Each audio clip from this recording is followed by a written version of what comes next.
వందల ఏళ్ల క్రితం ఒక చిన్న ఊరి మీద కూలీ పనిచేసే షూమేకర్ ప్రపంచాన్ని మార్చాలని కలగన్నాడు. అతనికి పెద్ద చదువులు లేవు, డబ్బు లేదు, పరిచయాలు లేవు. కానీ ఒకటి మాత్రం ఉంది, పిలుపు. ఈరోజు మనం వినబోయేది అదే మనిషి కథ. మనము ఇప్పుడు తెలుసుకోబోయే వ్యక్తి భారతదేశాన్ని మార్పు దిశగా నడిపించిన మహామిషనరీ విలియం కేరీ. ఇది ఒక ఆశ, విశ్వాసం, అంకితభావం, త్యాగం మరియు దేవుని ప్రేమను చూపిన జీవన కథ.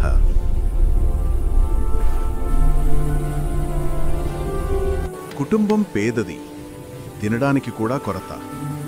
చిన్న వయసులోనే షూమేకర్ దగ్గర పని మొదలెట్టాడు. రోజంతా చెప్పులు కుట్టడం, రాత్రిళ్ళు అలసటను మరచిపోయి పాత పుస్తకాలు చదవడం, అదే అతని ప్రపంచం. అతడు చిన్నవాడే అయినా అతని చూపులు మాత్రం ఎల్లప్పుడూ దూరాలని చూస్తే ఉండేవి.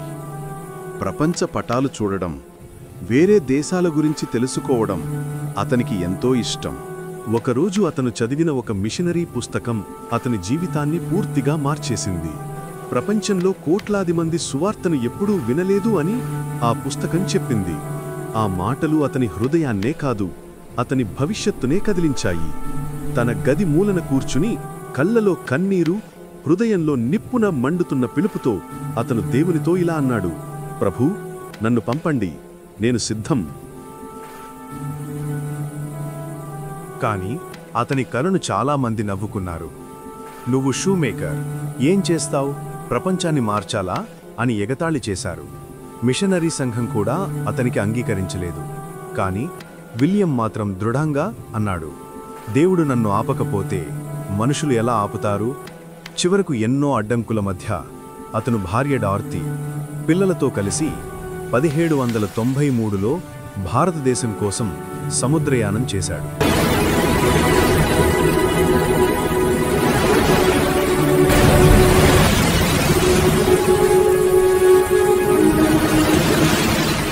భారతదేశానికి అడుగుపెట్టిన క్షణం నుంచి నిజమైన పోరాటం ప్రారంభమైంది.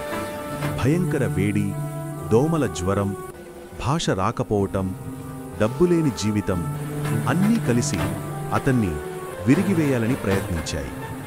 అతని భార్య డార్టీ శారీరకంగా, మానసికంగా చాలా కష్టపడ్డది. అతని చిన్న కుమారుడు జ్వరంతో మరణించాడు.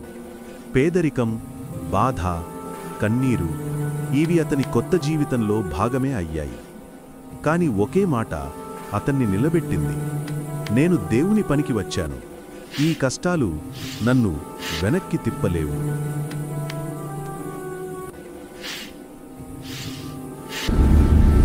ఇండిగో ఫ్యాక్టరీలో పగలు పనిచేసి రాత్రిళ్ళు అర్ధరాత్రి వరకు బెంగాలీ, సంస్కృతం, హిందీ నేర్చుకునేవాడు. మాటలు కాదు, శబ్దాలు కాదు, అతని నమ్మకమే అతన్ని ముందుకు నడిపించింది. కొన్ని సంవత్సరాల్లోనే అతను స్థానిక భాషలను అద్భుతంగా నేర్చుకున్నాడు. తరువాత అతను చేసిన పని ప్రపంచ చరిత్రలో ప్రత్యేక స్థానం సంపాదించింది. బైబిల్ను భారతీయ భాషల్లోకి అనువదించడం. 1 కాదు, 20కి పైగా భాషల్లో అతను అనువాదం చేశాడు. ఒక మనిషి జీవితంలో ఇది అసాధ్యమనే పని, కానీ కేరీ సాధించాడు.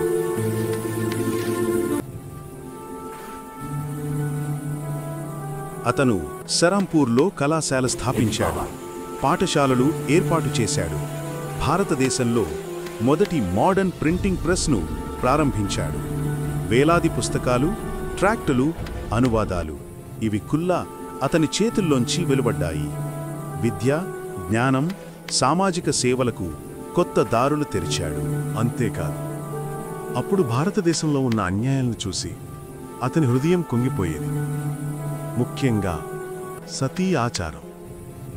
భర్త చనిపోయిన తర్వాత భార్యను బలవంతంగా అగ్నిలో వేయడం. క్యారీ కళ్ళెదుట జరిగిన ఈ ఘటన అతనిని రాత్రిళ్ళు నిద్రపోనివ్వలేదు.